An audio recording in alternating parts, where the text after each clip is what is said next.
Hoy descubrirás con más detalle toda la cronología del Antiguo Testamento hasta la llegada del Mesías.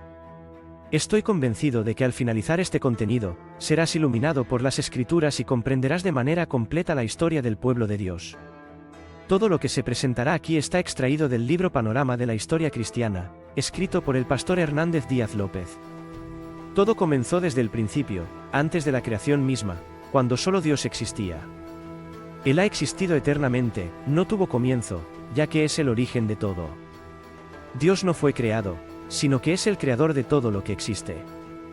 No llegó a ser, sino que es el Padre de la eternidad, atributo único de Él.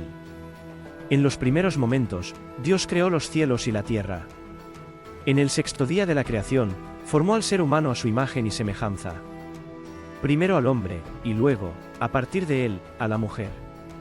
Adán y Eva fueron creados sin mancha, inocentes y en total pureza, con una comunión plena con Dios, disfrutando de su presencia en el jardín del Edén como guardianes de la creación divina.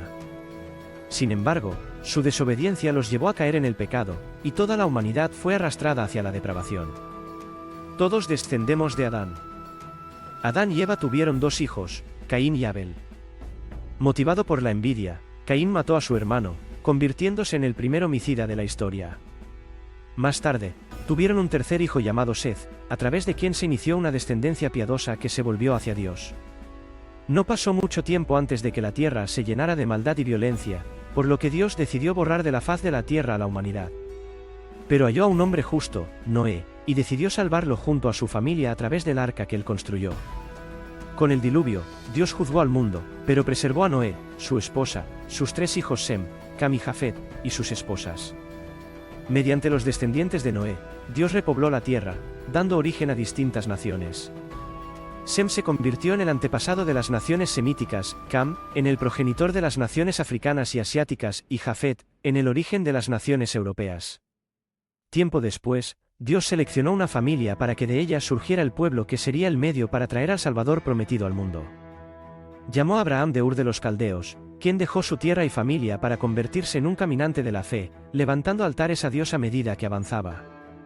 Lo acompañó su sobrino Lot, quien luego se convirtió en el antepasado de los amonitas y los moabitas. Cuando Abraham salió de Harán, tenía 75 años. Dios le prometió que tendría un hijo y que sería padre de una gran nación, a través de la cual serían bendecidas todas las familias de la tierra. Abraham esperó durante 11 años sin ver cumplida la promesa, y entonces Sara, su esposa, perdió la fe en esa promesa y le ofreció su sierva Agar, quien concibió a Ismael. Ismael se convirtió en el antepasado de una gran nación, los árabes, enemigos históricos de Israel.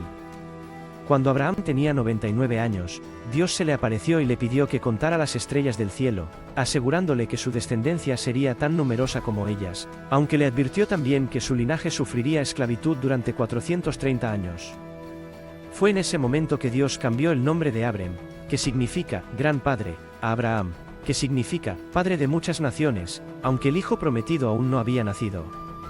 Abraham tenía 100 años y su esposa Sara 90 cuando nació Isaac. Isaac se casó con Rebeca, quien era estéril. Después de 20 años de matrimonio, Rebeca fue sanada y dio a luz a gemelos, Esaú y Jacob.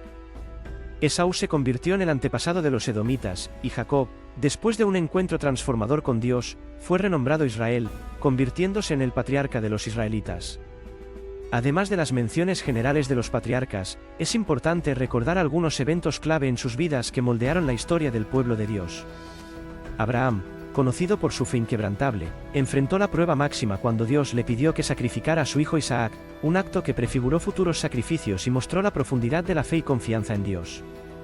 Isaac, por su parte, jugó un papel central en la continuidad de la promesa divina, especialmente en la elección de su esposa, Rebeca. Jacob, quien tuvo una vida de grandes luchas y transformaciones, tuvo un encuentro crucial con Dios cuando luchó con un ángel y fue renombrado como Israel, simbolizando su perseverancia y su relación con el Creador. José, uno de los hijos de Jacob, fue vendido como esclavo por sus propios hermanos, pero gracias a su capacidad de interpretar sueños, ascendió al poder en Egipto, convirtiéndose en un salvador de su familia y del pueblo de Israel durante un periodo de hambruna. La historia de José en Egipto es un relato de resiliencia y de cómo Dios puede transformar las situaciones más adversas en oportunidades para cumplir sus propósitos. Jacob tuvo 12 hijos y una hija, y a través de José, su penúltimo hijo, la familia de Jacob se trasladó a Egipto, donde se asentaron en la fértil región de Gosén. Lo que comenzó como una pequeña familia de 70 personas, se multiplicó rápidamente durante su estancia en Egipto. Después de 4 siglos en Egipto, el pueblo israelita creció de manera impresionante. Bajo el liderazgo de Moisés, salieron de Egipto con 600.000 hombres, además de mujeres y niños, lo que sumaba aproximadamente 2 millones de personas. Un punto decisivo en el recorrido de Israel bajo Moisés fue la revelación divina en el monte Sinaí, donde Dios entregó las leyes que regirían su vida moral, civil y ceremonial, siendo los 10 mandamientos el pilar de la ética no solo para Israel, sino también para muchas otras sociedades hasta la actualidad. A pesar de las instrucciones divinas, la incredulidad del pueblo de Israel provocó que la travesía por el desierto hacia la tierra prometida, que debería haber durado apenas 3 meses, se extendiera por 40 años. De los 12 espías enviados a explorar la tierra prometida, 10 volvieron con un informe desalentador, sembrando el miedo entre el pueblo. Solo Josué y Caleb creyeron en el poder de Dios para conquistar la tierra. Como castigo, Dios condenó a toda esa generación a morir en el desierto, permitiendo que únicamente Josué y Caleb entraran en la tierra prometida.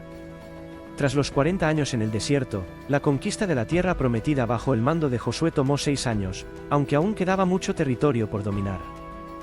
Josué, siervo de Moisés, guió al pueblo en esa misión con gran valentía. Al morir Josué, comenzó un periodo de 330 años conocido como la Era de los Jueces, un tiempo de inestabilidad espiritual para Israel. Durante esta fase, el pueblo se apartaba constantemente de Dios, cayendo en opresión y luego buscando el perdón y la liberación divina. Dios levantó líderes conocidos como jueces para rescatar a su pueblo de los enemigos. Entre los más destacados están Sansón, Jefté y Samuel, quienes condujeron a Israel en diferentes momentos de crisis. También hubo otros jueces notables, como Débora, una profetisa y líder que guió a Israel a la victoria contra sus opresores cananeos, y Ehud, quien liberó al pueblo del dominio moabita.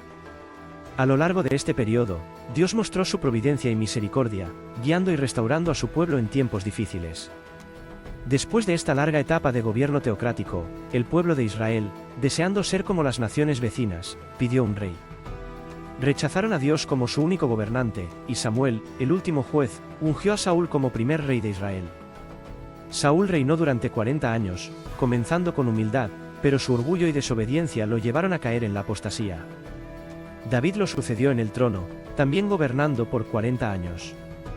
Bajo su liderazgo, Israel prosperó, y David se convirtió en un rey destacado, hombre según el corazón de Dios. Aunque cometió errores graves, incluyendo adulterio y asesinato, se arrepintió y fue perdonado. De su linaje vendría el Mesías prometido. Tras la muerte de David, su hijo Salomón gobernó Israel durante otros 40 años. Salomón pidió sabiduría a Dios y también recibió riquezas. Su reinado fue pacífico y se destacó por la construcción del templo en Jerusalén. Sin embargo, en su vejez, el corazón de Salomón se apartó de Dios debido a sus muchas esposas. El reino de Israel permaneció unido durante 120 años bajo los reinados de Saúl, David y Salomón. Sin embargo, tras la muerte de Salomón, su hijo Roboam tomó el trono y, debido a su arrogancia y rechazo de las súplicas del pueblo para aliviar los impuestos, el reino se dividió.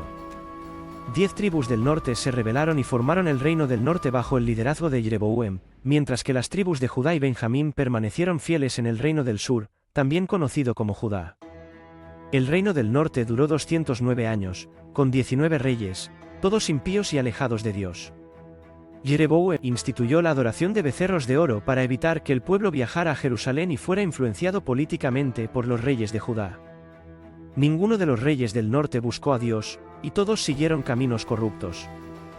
Dios, sin embargo, levantó profetas como Amós y Oseas para confrontar los pecados del pueblo y de sus líderes, pero sus advertencias cayeron en oídos sordos. Durante el reinado de Acab y la influencia de su esposa Jezabel, la adoración al dios pagano Baal se difundió por Israel, lo que llevó a Dios a levantar al profeta Elías para confrontar esta idolatría. A pesar de los milagros realizados por Elías y su sucesor Eliseo, el pueblo de Israel no se volvió hacia Dios, por lo que finalmente, el imperio asirio destruyó el reino del norte, llevándose al pueblo al cautiverio. El reino del norte fue llevado al cautiverio por los asirios, quienes mezclaron a los israelitas con otros pueblos conquistados, generando una mezcla de razas que eventualmente dio origen a los samaritanos, quienes más tarde serían enemigos acérrimos del pueblo de Judá. Por otro lado, el reino del sur, compuesto por las tribus de Judá y Benjamín, sobrevivió más tiempo. Durante los 345 años que duró, tuvo 20 reyes, algunos de los cuales fueron piadosos, como Asa, Josafat, Ezequías y Josías. Siempre que un rey justo ascendía al trono, el reino prosperaba en lo moral, espiritual y económico. Este reino fue crucial porque de él debía venir el Mesías, cumpliendo la promesa de que sería descendiente de la casa de David. A lo largo de este periodo, Dios también levantó profetas para advertir y guiar al pueblo de Judá. Entre los profetas más importantes están Isaías, Miqueas, Joel y Jeremías. A pesar de sus advertencias, el pueblo de Judá siguió el camino de la corrupción y la idolatría. Como resultado, Dios permitió que el imperio babilónico los conquistara y destruyera Jerusalén y su glorioso templo, llevándolos al exilio en Babilonia por 70 años, tal como lo había profetizado Jeremías. Durante este periodo de exilio, Dios continuó levantando profetas como Ezequiel y Daniel, quienes ofrecieron mensajes de esperanza y restauración. Aunque el pueblo sufrió, este exilio purificó su idolatría, y surgieron las sinagogas como centros de adoración y estudio de la ley, algo que sería fundamental para la vida religiosa del pueblo judío en los siglos venideros. Al cumplirse los 70 años, Dios movió el corazón de Ciro, el rey de Persia, quien permitió que los judíos regresaran a su tierra. Ciro, que había sido anunciado por los profetas 200 años antes de su nacimiento, facilitó el retorno de los judíos en 3 grupos. El primer grupo, liderado por Zorobabel, se encargó de la reconstrucción del templo. El segundo grupo, guiado por Esdras, se enfocó en la enseñanza de la ley, y el tercero, bajo el liderazgo de Nehemías, reconstruyó los muros de Jerusalén y revitalizó la estructura política y espiritual del pueblo. Sin embargo, a pesar de su retorno, el pueblo enfrentó problemas. Primero, los samaritanos intentaron sabotear la reconstrucción del templo, y cuando su oferta de colaboración fue rechazada, comenzaron a amenazar a los judíos. Incluso escribieron al rey Artajerjes, acusándolos de conspirar contra el imperio. Estas acciones hicieron que la obra del templo se detuviera por unos 20 años. Durante ese tiempo, el pueblo se enfocó en sus propios asuntos y olvidó la casa de Dios. Fue entonces cuando Dios levantó a los profetas Ageo y Zacarías, quienes llamaron al pueblo al arrepentimiento, lo que resultó en un avivamiento espiritual y la finalización de la reconstrucción del templo. 100 años después de este avivamiento, surgió una nueva generación que, aunque seguía participando en los rituales del templo, había perdido el verdadero respeto por Dios. Ofrecían sacrificios inadecuados y los sacerdotes habían dejado de enseñar correctamente la ley. Las familias también estaban en crisis, con matrimonios desmoronándose y el pueblo descuidando sus obligaciones hacia Dios, como el pago de los diezmos. Aunque seguían las apariencias de adoración, sus corazones estaban lejos de Dios. En ese tiempo, Dios levantó al profeta Malaquías para llamar al pueblo nuevamente al arrepentimiento. Así concluyó el Antiguo Testamento, unos 400 años antes de la llegada de Cristo. Este periodo fue seguido por lo que se conoce como el tiempo de silencio profético, una etapa de 400 años en la que no hubo profetas que hablaran al pueblo. Durante este tiempo, se escribieron varios libros religiosos no canónicos, conocidos como los libros apócrifos, y se tradujo el Antiguo Testamento del hebreo al griego, creando la Septuaginta, una traducción que sería crucial para la difusión del Evangelio siglos después. El imperio medo-persa cayó ante los griegos, liderados por Alejandro Magno, quien expandió su dominio de manera impresionante. Alejandro murió prematuramente a los 33 años, pero dejó un legado importante, la diseminación de la cultura helénica y la lengua griega, que más tarde facilitaría la expansión del mensaje cristiano. Tras su muerte, su reino fue dividido entre 4 de sus generales, y en ese tiempo, los judíos quedaron bajo el dominio de los Ptolemaús egipcios y los seleucidas sirios, quienes se disputaban el control de la región. En este periodo, el rey Antíoco Epífanes profanó el templo en Jerusalén, sacrificando un cerdo en el altar, lo que fue una gran ofensa para los judíos. Este hecho desató la rebelión de los Maquebeos, quienes, liderados por Judas Macabeo, lograron liberar al pueblo después de una guerra sangrienta. Sin embargo, en el año 63 a.C., Pompeyo, general romano, conquistó Jerusalén, y los romanos tomaron el control de la región. Herodes el Grande fue nombrado rey de Judea bajo el dominio romano. Herodes fue un hombre violento e inseguro, que construyó grandes fortificaciones y proyectos como el puerto de Cesarea, facilitando el comercio y los viajes, lo que más tarde beneficiaría a los misioneros cristianos. Sin embargo, su vida estuvo marcada por la paranoia y el miedo a perder su trono. Ordenó la ejecución de varios miembros de su familia, incluidos algunos de sus propios hijos, en su obsesión por conservar el poder.